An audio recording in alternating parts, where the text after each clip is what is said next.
Berjumpa kita dalam rancangan terhebat seantero alam. Dan hari ini kita akan sambung lagi tentang e-waste. Don't waste my time. Bom soalan anda sekarang sebelum saya bom anda semua. Baik, banyak sangat ni bertubi-tubi ni soalan ni. Jawablah. Satu boleh, satu. Baik, takkanlah tak tahu kot.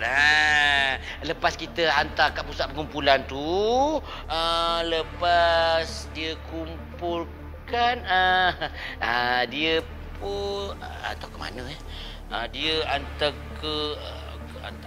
ke bulan kot. Sabar. Ini boleh bincang kan? Lah, sabar. apa ke bulan pula? Bulan pun nak pakai gadget juga. Apa ni campur-campur ni? Bincang elok tak boleh. Campak ke kang? Sabar. Mana tahu?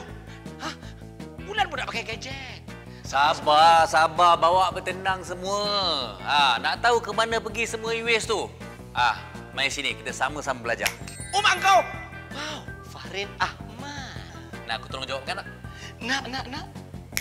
Seperti yang kita tahu, e-waste perlu dilupuskan mengikut prosedur yang betul. Persoalannya sekarang, setelah dihantar ke pusat pengumpulan yang berdaftar, apakah proses seterusnya yang berlaku kepada e-waste yang terkumpul tu?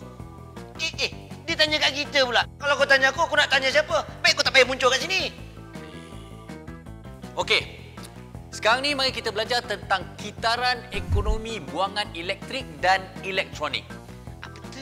Ianya bermula dengan entiti yang pertama, iaitu pengeluar atau pengimport. Kemudian, diedarkan kepada peruncit peralatan elektrik dan elektronik yang menjualkannya kepada kita, iaitu pengguna. Di sinilah berlaku proses penjanaan e-waste setelah peralatan-peralatan ini rosak. Maka, kita hantar e-waste ini ke pusat pengumpulan berdaftar untuk dikumpul. Panjang betul kitarannya ya. Mat, belum habis lagi. Belum habis lagi. Dari pusat pengumpulan berdaftar e-waste akan dihantar ke kemudahan pemerolehan kembali yang dilesenkan dan di sinilah berlakunya proses seterusnya iaitu proses peleraian, penghancuran dan pengasingan, pemisahan magnetik, hidrometalurgi dan proses pyrometallurgy. Dah jom kita tengok proses-proses dia. Sampai kilang dah. Mat, yang ini nama dia proses peleraian. Peleraian. Betul apa dia cakap? Ini pula Proses penghancuran dan pengasingan. Proses pemisahan magnetik. betul. Ijak, mana tahu? Ni, dia ada tulis ni. Mantap. Mat, ini proses apa? Yang ini proses tak. Tiba-tiba sakit tekak pula lah. Saudara je lah tolong terangkan. Ini nama dia proses hidrometallurgy. Ini yang saya nak cakap tadi, sikit lagi tu.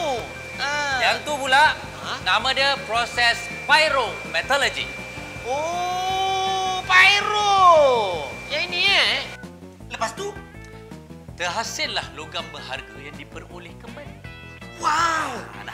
Logam berharga. Saya suka. I like. Tak nak ini, nak yang itu. Wow. Ini lagi I like. Kemudian, ianya diguna semula oleh pengeluar untuk menghasilkan produk baru. Inilah yang kita katakan tadi, kitaran ekonomi buangan elektrik dan elektronik. Oh, proses kitaran yang berpusing-pusing tadi tu. Ya. Eloklah kita mulakan mengumpul dan kitar semula e-waste dari rumah. Untuk maklumat lanjut dan senarai pusat pengumpulan berdaftar, sila layari laman sesawang ewaste.doe.gov.my. Dan jangan lupa muat turun aplikasi My E-Waste di telefon pintar anda. Nak pergi mana tu? Tolonglah ni.